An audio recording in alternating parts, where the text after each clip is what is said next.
दोस्तों जय हिंद। आज हम एक ऐसी कहानी सुनाने जा रहे हैं जो कि विश्व की अर्थव्यवस्था और सत्ता के खेल की गहराइयों को उजागर करेगी।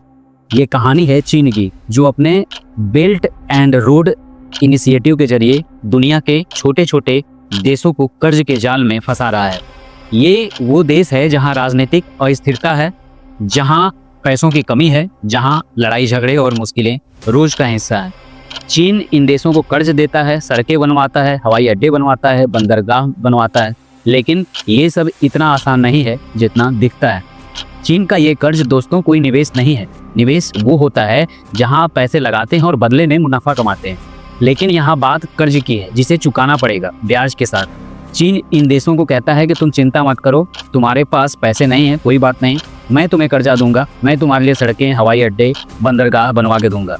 और फिर क्या, वो सब कुछ अपने चीनी मजदूरों, चीनी सामान और चीनी कंपनियों से बनवाता है, लेकिन इन देशों की किताबों में एक बड़ा कर्ज बढ़ जाता है। जब तक चीन की अर्थव्यवस्था चमक रही थी, स्टॉक मार्केट उछाल पर था, रियल एस्टेट बूम कर रहा था, तब तक सब कुछ ठीक था।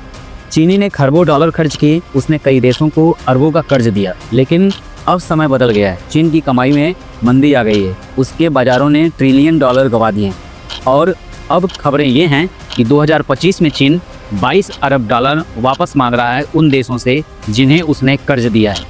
ये कर्ज दो तरह के हैं, एक तो सीधा नगद कर्ज और दूसरा वो जिसमें चीन कहता है कि मैं तुम्हारे लिए हवाई अड्डा बना दूंगा, लेकिन उसकी कीमत तुम्हारे कर्ज में जुड़ेगी। अब पहली बार ऐसा हुआ कि चीन जो कर्ज दे रहा है वो उससे ज़्यादा वसूल कर रहा है, यानी अब चीन कह रहा है कि अब पैसे वापस करने का समय आ गया है। दोस्तों ये कहानी और दिलचस्प हो जाती है जब हम देखते हैं कि चीन ने अपने पड़ोसी देशों को कितना कर्ज दिया है। उसके 9 पड़ोसी में से 7 को उसने अरबों का कर्ज दे रखा है। Laos, Mongolia, Myanmar, Kazakhstan, Kyrgyzstan, Turkistan और सबसे ऊपर पाकिस्तान।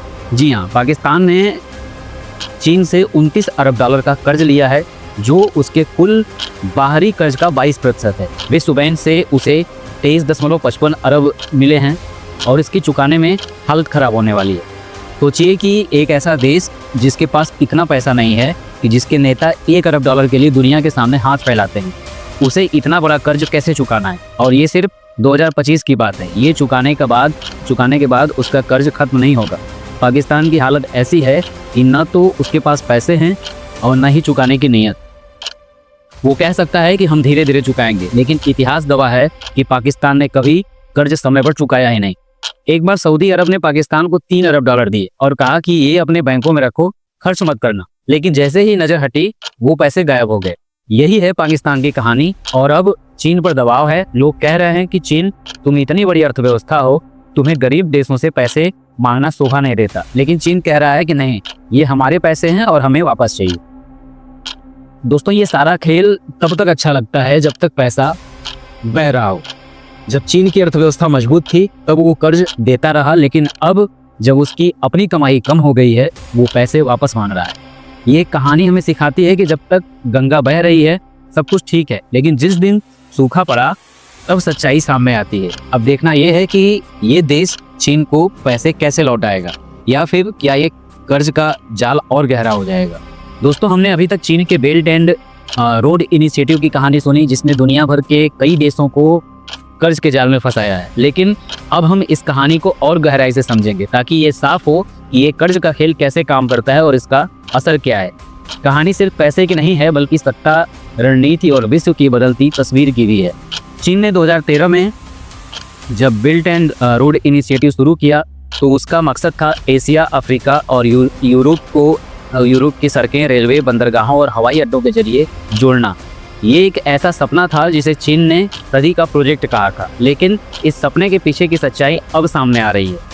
लुई इंस्टीट्यूट की एक ताज़ा रिपोर्ट के मुताबिक 2025 में विकासशील देशों को चीन को 35 अरब डॉलर का कर्ज चुकाना पड़ेगा, जिसमें से 22 अरब डॉलर 75 सबसे गरीब और कमज़ोर देशों को चुकाने हैं।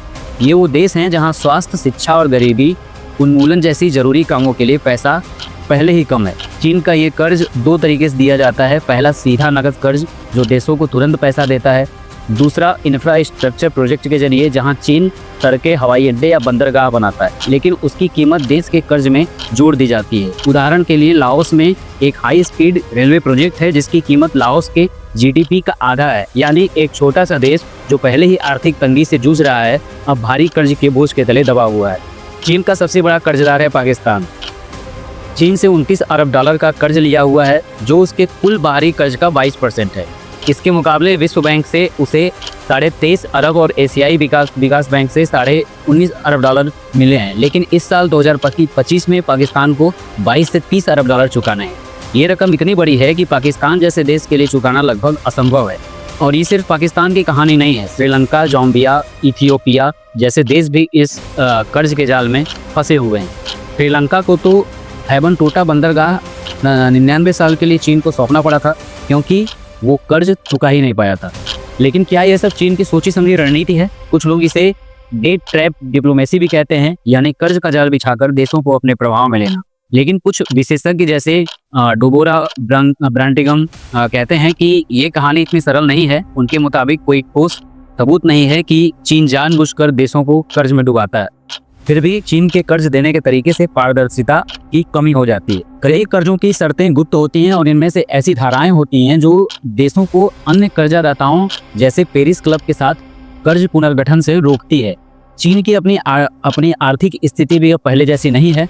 उसका स्टॉक मार्केट गिर रहा है, रियल एस्टेट सेक्टर संकट में है और उसकी बैंकों को भारी नुकसान हो रहा है। ऐसे में चीन अब कर्ज देने से ज़्यादा वसूली पर ध्यान दे रहा है। लोवी इंस्टीट्यूट की रिपोर्ट कहती है कि पहली बार चीन जो कर्ज दे रहा है वो उससे कम है जो वो वसूल रहा है। यानी अब चीन दुनिया का सबसे बड़ा कर्ज वसूलने वाला बन गया है। अब इसके बावजूद चीन अपनी रणनीति में बदलाव कर रहा है। अब वो डेट सस्टेनेबिलिटी फ्रेमवर्क ला रहा है ताकि कर्ज के जोखिम को कम किया जा सके, और वो उन देशों को और कर्ज दे रहा है जो रणनीतिक रूप से महत्वपूर्ण हैं, जैसे उसके पड़ोसी देश। उदाहरण के लिए लाओस, म्यांमार और पाकिस्तान जैसे देशों को 2018 के बाद से 25% कर्ज मिला है। लेकिन साथ ही वो उन देशों पर दबाव भी डाल रहा है जो कर्ज चुका नहीं पा रहे हैं। दोस्तों, ये कहानी हमें एक बड़ी सच्चाई दिखाती है। जब तक पैसा बह रहा है तब तक सब कुछ अच्छा लगता है, लेकिन जब आर्थिक मुश्किलें आती हैं तो कर्ज का बोझ देशों को दबाने लगता है। पाकिस्तान जैसे देश जो पहले चीन के सामने सिर झुकाते थे, अब कह रहे हैं कि हमसे पैसे मत मांगो, हम नहीं दे सकते पैसे। लेकिन चीन जवाब दे रहा है, पैसा तो देना ही पड़ेगा। अब सवाल ये है कि होगा क्या ये देश कर्जा चुका पाएंगे, या फिर चीन को अपने कर्ज की शर्तें ढीली करनी पड़ेगी, या शायद ये कर्ज का जाल और गहरा होगा और कई देश अपनी संप्रभुता तक खो देंगे।